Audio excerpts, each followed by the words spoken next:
الحمد لله رب العالمين والصلاة والسلام على أشرف خلق الله وسيد المرسلين وعلى آله وصحبه أجمعين. رب اشرح لي صدري ويسر لي أمري واحلل عقدة من لساني يفقهوا قولي. اللهم انفعنا بما علمتنا وعلمنا ما ينفعنا وزدنا علما. اللهم لا سهل إلا ما جعلته سهلا وأنت تجعل الحزن إذا شئت سهلا. آمین یا رب العالمین. کتاب ریاض الصالحین کا ہم یہاں سلسلے وار مطالعہ کر رہے ہیں. پچھلی مرتبہ ہم نے جس باب کے مطالعے کا آغاز کیا تھا اس کا عنوان ہے پاکیزہ گفتگو، عمدہ گفتگو، نرم گفتگو، اس کا پسندیدہ ہونا، اور اسی طریقے سے ملاقات کے وقت خندہ روئی سے ملنا، خندہ پیشانی سے لوگوں سے ملنا. تو ہم نے آیات کا مطالعہ کیا تھا اور ایک حدیث کا مطالعہ بھی کیا تھا کہ جس میں نبی اکرم صلی اللہ علیہ وسلم نے فرمایا کہ اپنے آپ کو جہنم کی آگ سے بچاؤ اگرچہ کھجور کا ایک ٹکڑا صدقہ کر کے ہی کیوں نہ. اور اگر تمہارے پاس اس کی استطاعت بھی نہیں ہے، اس کی مقدرت بھی نہیں ہے، تو پھر کیا کرو؟ فَبِكَلِمَةٍ طَيِّبَةٍ، تو پھر کوئی بھی خوبصورت کلمہ، کوئی بھی خوبصورت بات. اور میں نے عرض کیا تھا کہ خوبصورت کلمہ میں کلمات طیبہ، کلمات ذکر بھی ہیں. سبحان اللہ، الحمدللہ، لا الہ الا اللہ، اللہ اکبر، ولا حول ولا قوة الا باللہ، لا الہ الا اللہ وحدہ لا شریک لہ، لہ الملک ولہ الحمد وہو علی کل شیء قدیر. اور کلمہ طیبہ کوئی عمدہ بات، چاہے وہ کوئی نیکی کی بات ہو، خیر کی بات ہو، امر بالمعروف ہو، نہی عن المنکر ہو، یا ویسے ہی کسی کو خوش کرنے کے لیے، راضی کرنے کے لیے، اس کے غم کو دور کرنے کے لیے، جس کے بارے میں ایک روایت میں الفاظ آتے ہیں نا، ادخال السرور فی قلب المؤمن، کسی بندہ مومن کے دل میں سرور کو داخل کرنا، خوشی کو داخل کرنا، مسرت کو داخل کرنا. تو اچھی بات کرنا، عمدہ بات کرنا. پچھلی مرتبہ میں نے وہ آیات آپ کے سامنے پڑھی تھیں جس میں تذکرہ ہے قول حسن کا، قولوا للناس حسنا، لوگوں کے ساتھ خوبصورت بات کرو. پھر قولا معروفا، بھلی بات کرو، ایسی بات کرو جو قاعدے ضابطے کے مطابق ہو. پھر فرمایا قولا میسورا، ان کے ساتھ بات کرو یسر والی، سہولت والی، آسانی والی. اور ایک اور جگہ قرآن مجید نے لفظ استعمال کیا قولا لینا، نرم بات، لین بات. اور یہ ایونٹ کیا ہے کہ سیدنا موسیٰ علیہ السلام اور سیدنا ہارون علیہ السلام کو مبعوث کیا فرعون کی طرف، اور کیا کہا کہ فقولا لہو قولا لینا، تم دونوں جاؤ فرعون کے پاس اور تم دونوں اس سے نرم بات کرنا، یا نرم لہجے میں بات کرنا. لعلہ یتذکر او یخشی، شاید کہ وہ نصیحت حاصل کرے، شاید کہ وہ جو ہے وہ یاد دہانی اس کو میسر آ جائے، یا وہ ڈر جائے. تو اب آپ کو معلوم ہے کہ قرآن مجید میں ایروگنس کا اور اللہ کے خلاف بغاوت کا، یا طاغوت جس کو ہم کہتے ہیں، طاغوت ایک تو سمبلائز ہوتا ہے ابلیس کی فارم میں، اور پھر انسانی حیت میں اگر آپ نے دیکھنا ہو نا کہ اللہ کے ساتھ بغاوت اور اللہ کے خلاف سرکشی، اس کا سب سے بڑا سمبل کون ہے؟ تو وہ فرعون ہے. فرعون نے کہا تھا نا کہ انا ربکم الاعلی، میں جو ہوں تمہارا بڑا رب ہوں، اور اس نے گویا پروردگار ہونے کا دعویٰ بھی کیا تھا.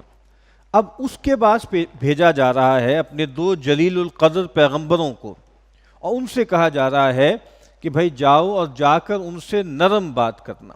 تو اس سے بھی یہ بات معلوم ہوتی ہے کہ نرم بات کرنا، یسر والی بات کرنا، سہولت والی بات کرنا، اس کی کتنی اہمیت. اگلی حدیث ہے، اللہ کے نبی صلی اللہ علیہ وسلم نے فرمایا الکلمۃ الطیبۃ صدقہ، کلمہ طیبہ صدقہ ہے. یعنی اللہ کے نبی صلی اللہ علیہ وسلم نے ایک موقع پہ فرمایا کہ ہر روز جب سورج نکلتا ہے تو بنی آدم کے جوڑ جوڑ پر صدقہ واجب ہو جاتا ہے. اور پھر ایک روایت میں فرمایا کہ بنی آدم کا جسم جو ہے اس میں 360 جوڑ ہیں، اور جب انسان صبح کرتا ہے تو ہر جوڑ پہ صدقہ واجب ہو جاتا ہے۔ اب صحابہ کرام نے جب یہ بات سنی ہوگی انیشلی تو پریشان ہو گئے ہوں گے کہ صدقہ دینا اور پھر ہر جوڑ کا جو حق کے شکر ہے، حق کے نعمت ہے وہ ادا کرنا، اس کے لیے تو بھی بہت رقم چاہیے نا۔ تو بہت سے لوگ ہیں جو نادار ہیں، ان کی اپنی ضرورتیں بھی پوری نہیں ہوتی، اب وہ یہ صدقہ کیسے دیں؟ تو پھر نبی اکرم صلی اللہ علیہ وسلم نے فرمایا کہ جو ہے لا الہ الا اللہ، سبحان اللہ، الحمدللہ، اللہ اکبر، یہ بھی صدقہ ہے۔ دو لوگ آپس میں بھڑ گئے ہیں، ان میں لڑائی ہو گئی ہے، ان میں صلح صفائی کروا دینا، یہ بھی صدقہ ہے۔ ایک آدمی اس سے بوجھ نہیں اٹھ رہا فزیکلی، اس کو بوجھ اٹھوا دینا، یہ صدقہ ہے۔ ایک آدمی وہ سواری پہ سوار ہونے میں اس کو دقت ہو رہی ہے تو سواری پہ سوار کروا دینا، یہ صدقہ ہے۔ کوئی سامان اس کا نیچے ہے، کوئی گٹھڑی ہے، اب وہ خود بیٹھ گیا ہے جو ہے وہ سواری پر، اب اس کو وہ سامان اٹھوا دینا، یہ صدقہ ہے۔ اور پھر فرمایا کہ تمہارا اپنے بھائی سے ملنا، تمہارا اپنے بھائی سے مسکرا کے ملنا، یہ صدقہ ہے۔ اور یہاں اسی حوالے سے فرمایا کہ الکلمۃ الطیبۃ صدقہ، کہ کلمہ طیبہ، پاکیزہ بول، بہت پاکیزہ کلمہ، یہ بھی صدقہ ہے۔ اور پھر نبی اکرم صلی اللہ علیہ وسلم نے صدقے کے جو مفہوم ہے اس کو بہت وسیع کر دیا۔ آپ نے فرمایا کل معروف صدقہ، جو بھی تم کسی کے ساتھ بھلائی کرو، جو بھی کسی کے ساتھ کوئی اچھا معاملہ کرو، خیر کا معاملہ کرو، وہ ایک معنوں میں صدقہ ہی ہے۔ یہاں فرمایا کہ کلمہ طیبہ جو ہے یہ بھی صدقہ ہے۔ ہشام بن عروہ جو ہیں اپنے والد سے روایت کرتے ہیں کہ مکتوب فی الحکمہ، حکمت میں یہ بات لکھی ہوئی ہے۔ اب حکمت سے مراد کیا ہے؟ جو پرینیل وزڈم ہے، پرائمورڈیل وزڈم ہے، جو پرانی چلی آ رہی ہے۔ ظاہر کی بات ہے حکمت کی، دانائی کی باتیں، اس کی بھی ایک روایت چلی آ رہی ہے نا۔ ایک تو نبوت و رسالت کا سلسلہ ہے، اور ایک جن کو سیجز کہا جاتا ہے وہ بھی رہے ہیں شروع سے۔ تو کیا چیز لکھی ہوئی ہے حکمت کے نوشتوں میں؟ لیکن وجہ کا بسطن، چاہیے یہ کہ تمہارا چہرہ کشادہ ہو۔ یعنی ایک ہے کہ چہرے کے اوپر یبوست ہے، چہرے کے اوپر ابوست، جس کو عبس کہا ہے، عبس و تولی، چہرے پہ جو ہے وہ آپ کی جو پیشانی ہے اس پہ بل پڑے ہوئے ہیں، چہرے پہ کرختگی ہے، سختی کے آثار ہیں۔ تو کہا کہ نہیں، چاہیے یہ کہ تمہارا چہرہ جو ہے کشادہ ہو۔ اور فرمایا وہ کلمتُ کا طیبہ، اور تمہاری باتیں پاکیزہ ہوں، ستھری ہوں، عمدہ ہوں۔ تکن احب الی الناس من الذی یؤتیہم العطا، اگر تم خندہ روئی سے ملو اور تم اچھی نرم میٹھی باتیں کرو، تو کہا کہ اس کے ذریعے تم لوگوں کی ایسی محبت حاصل کر لوگے جو لوگ بہت کچھ خرچ کر کے اور مال دے کر بھی حاصل نہیں کر سکتے۔ وہ جو کہا نا، جو دلوں کو فتح کر لے وہی فاتح زمانہ۔ تو یہ نہیں ہے کہ انسان جو ہے وہ کسی کا اسیر ہو جائے، کسی سے متاثر ہو جائے تو اس کے لیے بہت مال خرچ کرنے کی ضرورت ہے، بہت اس کو ابلائج کرنا پڑتا ہے مالیاتی اعتبار سے، ایسا نہیں ہے۔ کہا کہ کسی سے دو میٹھے بول لو، کسی کے ساتھ مسکرا کے مل لو، تو گویا یہ چیز بھی تمہاری عزت کو، تمہاری محبت کو ان کے دلوں میں پیدا کر دے گی۔ سیدنا معاذ بن جبل رضی اللہ تعالیٰ عنہ فرماتے ہیں کہ جب دو مسلمان آپس میں ملتے ہیں اور دونوں ایک دوسرے کو دیکھ کر مسکراتے ہیں، خوش ہوتے ہیں، تو کہا کہ اور پھر وہ ایک دوسرے کا ہاتھ پکڑتے ہیں مصافحہ کرنے کے لیے، تحاطت ذنوبہما کتحات ورق الشجرہ، ان کے گناہ ایسے جھڑ جاتے ہیں جیسے درخت اپنے پتے جھاڑتا ہے۔ یہ دو مسلمان ملے آپس میں، خندہ روئی سے مسکراہٹوں کا تبادلہ ہوا، اور اس کے بعد انہوں نے مصافحہ کیا، تو کہا کہ یہ جو عمل ہے یہ کفارۃ الذنوب کا ذریعہ بنتا ہے، یہ گناہوں کا کفارہ بنتا ہے، گناہوں کی کلینزنگ کا ذریعہ بنتا ہے۔ عبداللہ ابن مبارک رحمہ اللہ فرماتے ہیں کہ حسن الخلق کسے کہتے ہیں، حسن اخلاق کسے کہتے ہیں؟ طلاقۃ الوجہ، کہ انسان کسی سے ملے نا تو مسکراہٹ کے ساتھ ملے، کشادہ پیشانی کے ساتھ، خندہ روئی کے ساتھ، وبذل المعروف، اور بھلے کام کرے، بھلائی کے معاملہ جو ہے وہ صرف کرے، وکف الاذی، اور حسن خلق کا بیئر منیمم کیا ہے؟ بیئر منیمم یہ ہے کہ دوسروں کو اذیت دینے سے بچے. یعنی انسان اگر کسی کو کوئی فائدہ نہیں پہنچا سکتا تو کم از کم کوئی نقصان تو نہ پہنچائے. یہ عبداللہ ابن مبارک فرماتے ہیں.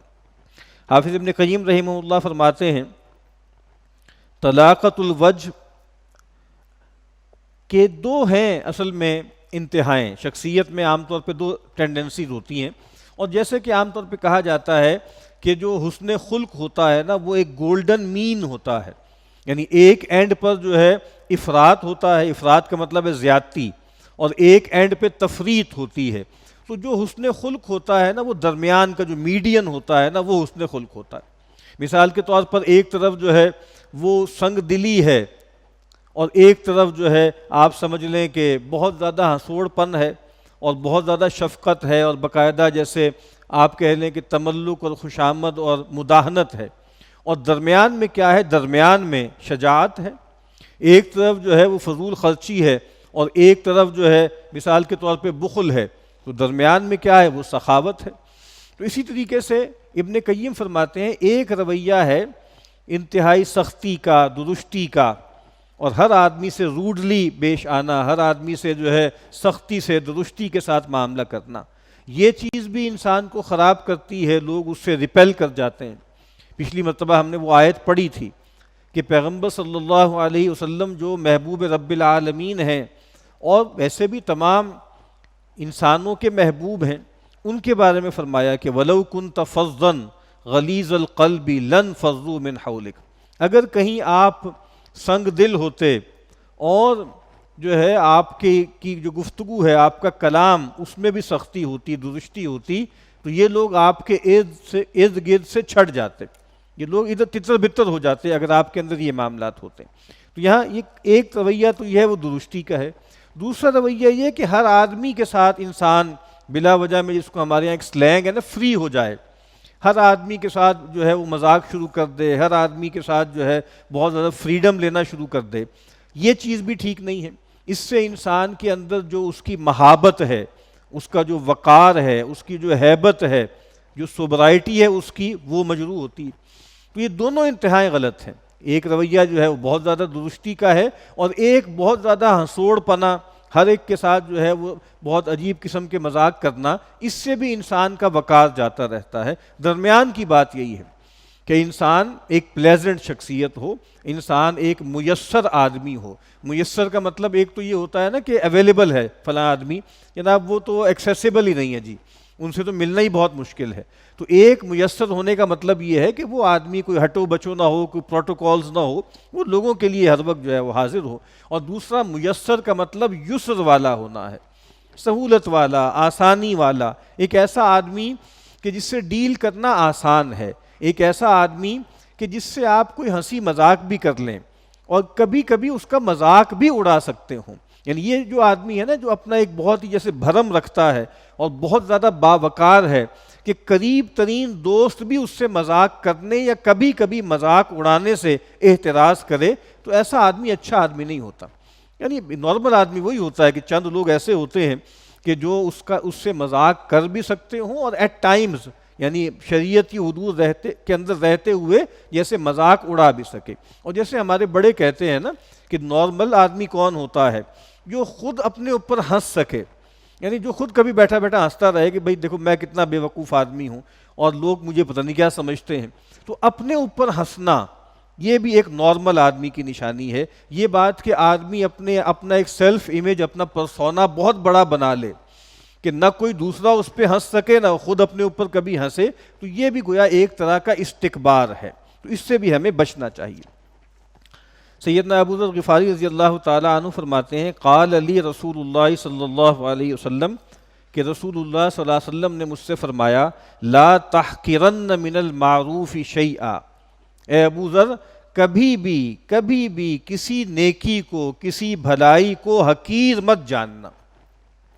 کوئی نیکی ہلکی نہیں ہوتی، کوئی جو ہے نیکی ایسی چیز نہیں ہوتی کہ جو ٹریویل ہو، اور اسی طریقے سے کوئی منکر بھی ہلکا نہیں ہوتا. یعنی وہ جو عربی میں کہتے ہیں نا کہ دیکھو کنکریاں جو ہیں، کنکریوں کے بارے میں دھیان رکھو، یہ جو پہاڑیاں ہوتی ہیں بڑی بڑی، یہ بھی تو کنکریوں سے مل کے بنتی ہیں نا. تو اسی طریقے سے انسان کہیں کہ یہ تو چھوٹے چھوٹے گناہ ہیں جی، یہ جو کچھ ٹریویل ایشوز ہیں میرے اخلاق کے اندر، کہا کہ یہی بڑھتے بڑھتے جو ہے پھر پہاڑ بن جاتے ہیں۔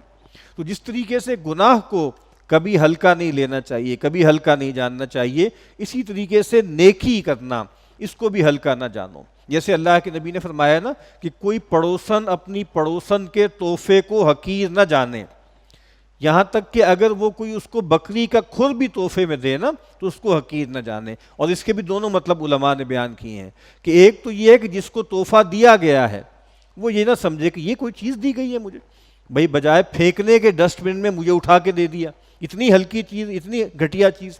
کہا کہ نہیں، جس کو تحفہ دیا جا رہا ہے وہ یہ نہ سمجھے کہ بھائی یہ بہت ہلکی چیز دے دی، اور جو دینے والی ہے وہ بھی نہ یہ سمجھے کہ جو کہا گیا ہے نا کہ تحادو تحابو، ایک دوسرے کو ہدیہ کیا کرو، دیا کرو، اس سے محبت بڑھتی ہے۔ تو اب کوئی خاتون یہ سوچے کہ میں اپنی پڑوسن کو کوئی تحفہ دینا چاہتی ہوں لیکن کوئی بڑی چیز تو ہے نہیں، تو پھر وہ تحفہ ہی نہ دے۔